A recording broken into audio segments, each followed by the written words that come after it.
Hello and welcome friends to yet another lecture of multiple choice questions based on the mechanics of structure. MOS वरचे MCQs आपण solve करत होतो. Previous video मध्ये आपण 1 to 5 numericals हे solve केलेले होते. हे स्पेशल सिरीज आहे ज्याच्यामध्ये आपण न्यूमरिकल्स कव्हर करतोय सगळ्या युनिट्सचे. ठीक आहे, तर आधी आपण 5 न्यूमरिकल्स कव्हर केलेले आहेत, तर त्याच्या पुढचे न्यूमरिकल्स आज आपण कव्हर करणार आहे. ठीक आहे,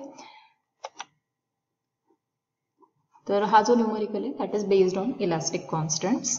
इलास्टिक कॉन्स्टंट्स वरचा जो फर्स्ट क्वेश्चन आहे that is value of bulk modulus will be dash if E, that is modulus of elasticity is 200 GPa and Poisson's ratio is 0.3. तर क्वेश्चन मध्ये आपल्याला व्हॅल्यू दिलेली आहे, कॅपिटल ई ची व्हॅल्यू दिलेली आहे दॅट इज 200 GPa इथे दिलेलीच आहे. अँड पॉइझन्स रेशो आपण जो म्यूने डिनोट करतो that is also given as 0.3. ठीक आहे, तर आपल्याकडे ह्या व्हॅल्यूज दिलेल्या आहेत, याच्या बेसिसवरती आपल्याला फाइंड करायची value of bulk modulus that is capital K ची व्हॅल्यू किती आहे. ठीक आहे, तर आपल्याला एक इंटर रिलेशन माहिती आहे, capital E that is modulus of elasticity and bulk modulus मधलं capital E is equal to 3k into 1 minus 2 mu. हे रिलेशन आपल्याला ऑलरेडी माहित आहे. ठीक आहे, so I will just substitute these values. 200 is equal to 3 into K into 1 minus 2 mu. म्यूची value मी substitute करेल जी काही दिलेली आहे 0.3. ओके, जेव्हा तुम्ही हे सॉल्व करणार 2 इंटू 0.3 0.6 होईल, 1 मधनं जेव्हा 0.6 केले तर 0.4 होईल, तर हा 0.4 इकडे डिव्हिजनला चालला जाईल. सो अल्टिमेटली नेक्स्ट स्टेपमध्ये मला भेटेल 200 डिवायडेड बाय हा 3 पण इकडे डिव्हिजनला येईल, याच्यामधनं मला 0.4 भेटत होता, हा पण इकडे डिव्हिजनला जाईल आणि राईट हँड साईडला फक्त कॅपिटल के उरणार आहे. जेव्हा तुम्ही ह्या व्हॅल्यूज कॅल्सीवरती सॉल्व करणार तेव्हा तुम्हाला आन्सर भेटेल 166.67 आणि जर का तुम्ही ऑब्झर्व केलं तर ईचं जे युनिट होतं that was GPa. So ultimately its unit will be GPa. ठीक आहे, तर के ची व्हॅल्यू आली तुमची 166.67 GPa. So A is your correct answer. Next is if Poisson's ratio is 0.32. Poisson's रेशिओची 0.32 दॅट इज म्यूची व्हॅल्यू देऊन ठेवलेली आहे. लिनियर स्ट्रेन ज्याला की आपण स्मॉल ई सफिक्स एल ने डिनोट करतो ती पण दिलेली आहे तुम्हाला 7 इंटू 10⁻⁻4 ने दिलेली आहे ही व्हॅल्यू.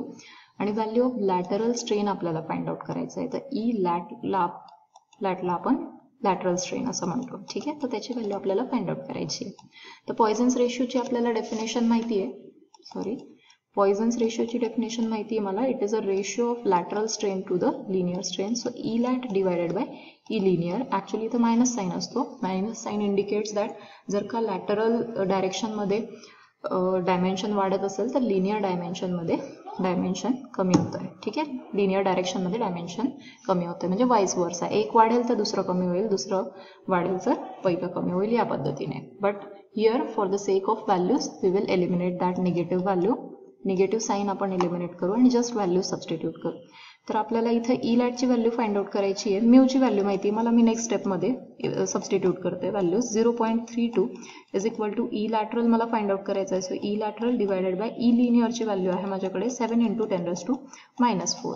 तर हा जेव्हा इकडे मल्टिप्लिकेशनमध्ये जाईल तेव्हा at that time I will get the value of E lateral as 2.24 multiply by 10⁻⁻4. He value येईल, तुम्ही सॉल्व करून क्रॉस चेक करू शकता. So the correct answer for this question will B D that is 2.24 into 10⁻⁻4. Next is value of strain in x direction. आपल्याला माहिती आहे strain जो आहे तो आपण ई ने डिनोट करतो. एक्स डायरेक्शन मधला जो स्ट्रेन असतो त्याला ई सफिक्स एक्स ने डिनोट करतो. ई सफिक्स वाय ने स्ट्रेन वाय डायरेक्शन डिनोट करतो आणि ई सफिक्स झेड आपण झेड डायरेक्शनच्या स्ट्रेनसाठी यूज करतो. ठीक आहे, तर त्या तिघांच्या व्हॅल्यूज दिलेल्या आहेत मला 3 इंटू 10⁻⁴, 2 इंटू 10⁻⁴ आणि -2 into 10⁻⁴. Value of volumetric strain. तर व्हॅल्यू ऑफ व्हॉल्युमेट्रिक स्ट्रेन म्हणजेच काय असते, ह्या तिघ डायरेक्शन मधला जो पण स्ट्रेन असेल त्यांची ऍडिशन. ठीक आहे, सो जेव्हा मला व्हॉल्युमेट्रिक स्ट्रेन फाइंड आउट करायचं असेल ऍट दॅट टाइम ह्या ज्या पण व्हॅल्यूज आहेत माझ्याकडे ई एक्स ई वाय आणि ई झेडच्या, I will just add those values. 3 into 10⁻⁻4. E वायची व्हॅल्यू दिलेली मला 2 इंटू 10⁻⁻4 आणि ई झेडची जी व्हॅल्यू आहे ती मायनसमध्ये. So I will substitute that minus value directly, -2 into 10⁻⁴. हा +2 × 10⁻⁴ आणि हा -2 × 10⁻⁴ कॅन्सल आउट होईल आणि व्हॉल्युमेट्रिक स्ट्रेनची व्हॅल्यू येईल तुमची वाली 3 × 10⁻⁴. ठीक आहे. So option number A will be your correct answer. ठीक आहे. नेक्स्ट न्यूमरिकल आहे तुमचं वाला based on shear force and bending moment.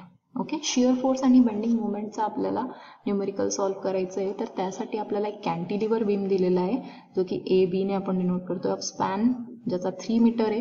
It is fixed at end A. Suppose मी आता इथे एक बीम ड्रॉ करते, cantilever beam.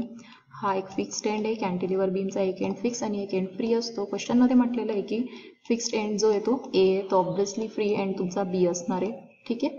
It carries point loads 10 kN and 5 kN at 1.5 meter and 3 meter from the fixed support.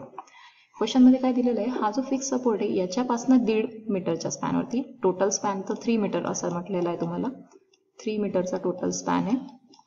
1.5 metre म्हणजे exactly at half. 1.5 मीटरला एक load आहे आणि 3 मीटरला पण एक लोड लावलेला आहे फिक्स्ड एंडपासून. ठीक आहे.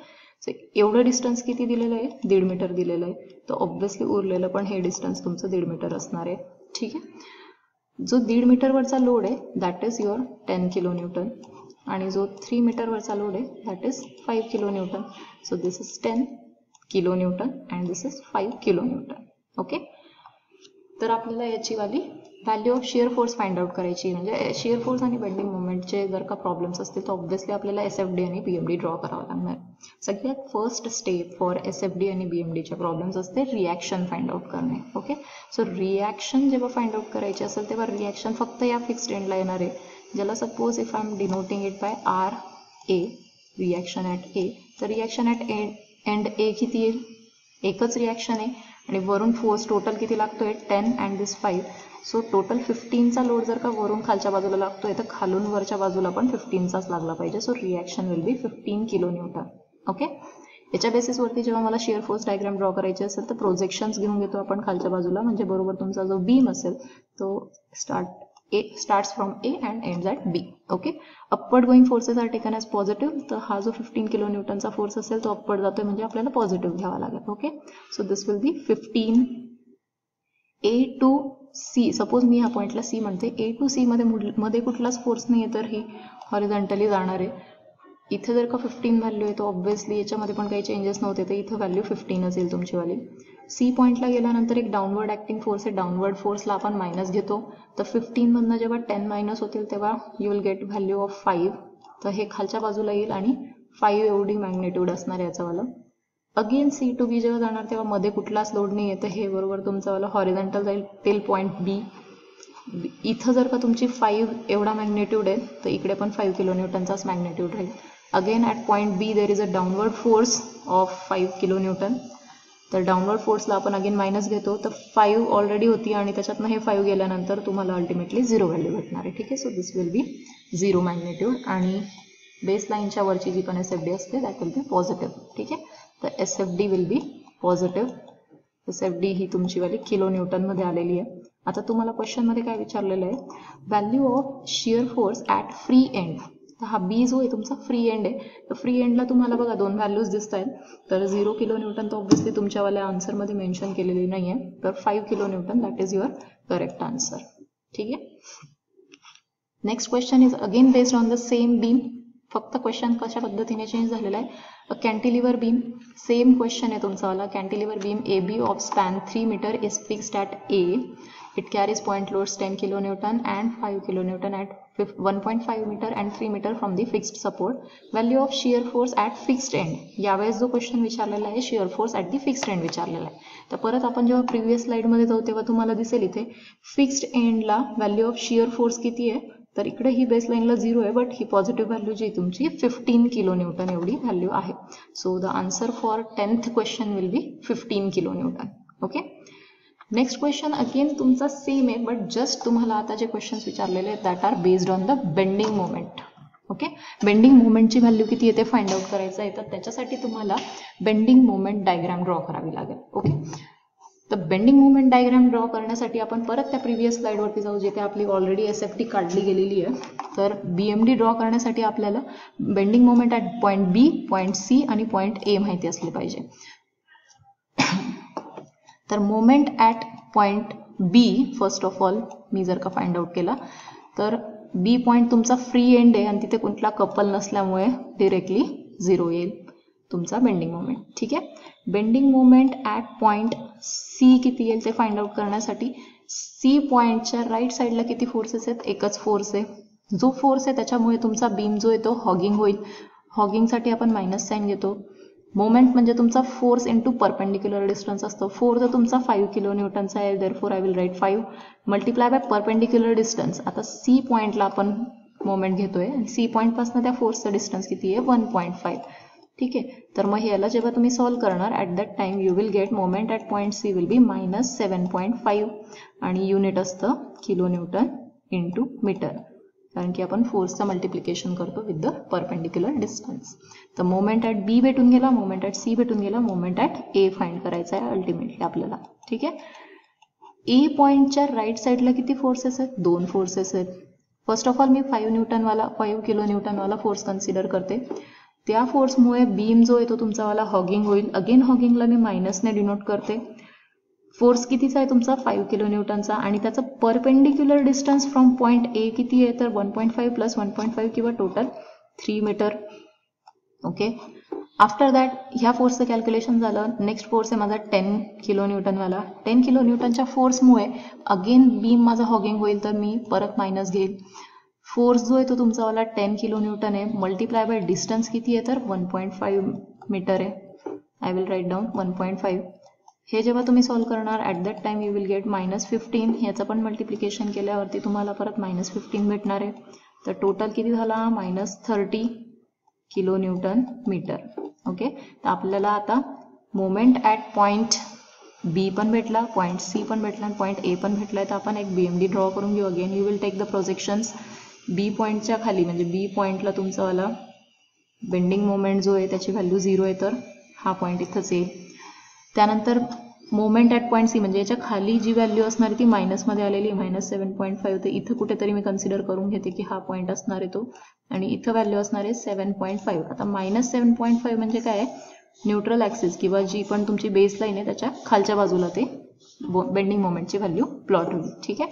आणि bending moment at point A is given as किंवा जो आलेला आहे 30 kilo newton metre.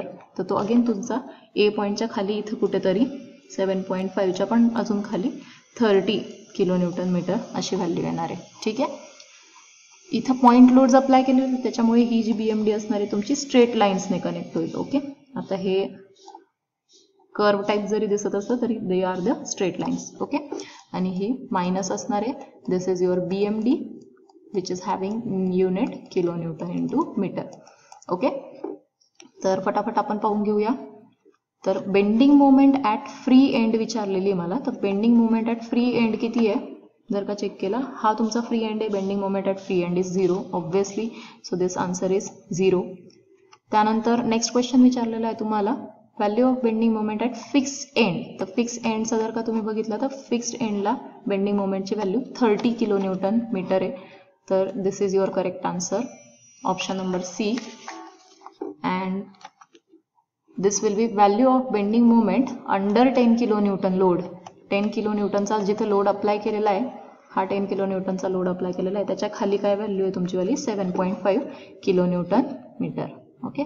So answer A is your correct option. Okay. आजच्या लेक्चरमध्ये एवढंच. पुढच्या लेक्चरमध्ये आपण नेक्स्ट न्यूमेरिकल्स कव्हर करू. ओके. Thank you guys.